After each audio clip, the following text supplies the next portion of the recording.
Hello and welcome to DIYing with Derek. I'm Derek. I'm an independent contractor. My goal on this channel is to help renters and rentees get the most bang for their buck. By that I mean, in a place like this that we're remodeling, how to patch sheetrock holes, change out faucet fixtures, change out light switch covers.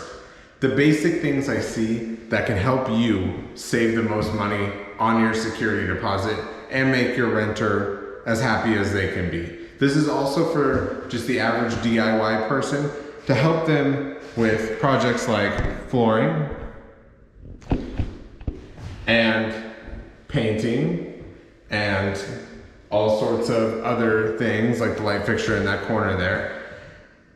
So I hope that we can help you get the most bang back for your buck and try to help you have a better living environment with simple things. I will be using simple tools with simple ideas and a simple mindset. That way we can get you the most results in the littlest amount of time.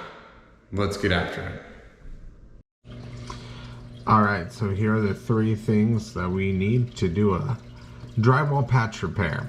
First things first, I use a shrink-free spackling from Sherwin-Williams, a 2-inch regular stiff putty knife, and just a good old damp washcloth.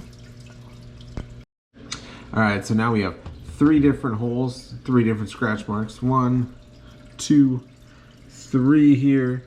I'm going to show you 3 different methods to repairing these. 1 being the most common one that I see, number 2 being a cleaner version of the more common, and number 3 is how I personally do them.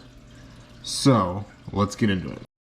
Alright, so number 1 here, we're gonna go ahead and take some of the spackle. We're gonna go ahead and get a goober on there of putty, and we're gonna slap it on there. So this right here is probably the most common way I see people do it. They do that, leave it, let it dry.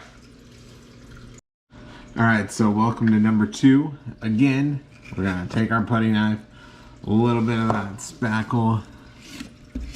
We're going to go ahead and fill it in, but let's say on this one we do our due diligence, make it a little cleaner, right? Looks a little nicer.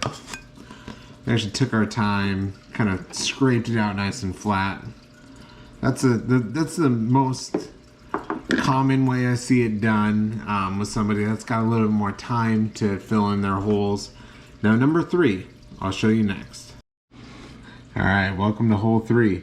For this one, you can go ahead and throw this out. You don't need it. All you need is your finger to fill in that hole. Okay? Let's go ahead and get that spackle all in there nice and good. Again, down here, get it in there pretty good in that giant crease mark. Get that all in there nice and clean. Then, go ahead and take your damp rag, roll it around a couple times. Boom. That's all you need to do. So now I'm going to show you the results of each one through the drying stage and into the painted stage. So this is number 1. This is the sloppy method. It then dries like that. You can see all the ridges in the sheetrock. It just looks ugly.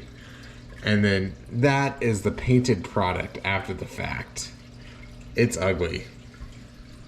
Number 2, a little bit nicer, a little bit cleaner. Sure, this is a dried version. Again, you can kind of see the flatness to the sheen. And then here is the painted product. Again, you would have to texture this to make it look perfect, and the goal is not to do that, right? It's another tool, it's another thing added. This is section 3. This is the one where we did just our finger and just our damp washcloth. Very clean hole, no raised edges or anything like that around this hole. And then this is the painted end result. Again, no raised edges, nothing there to speak of.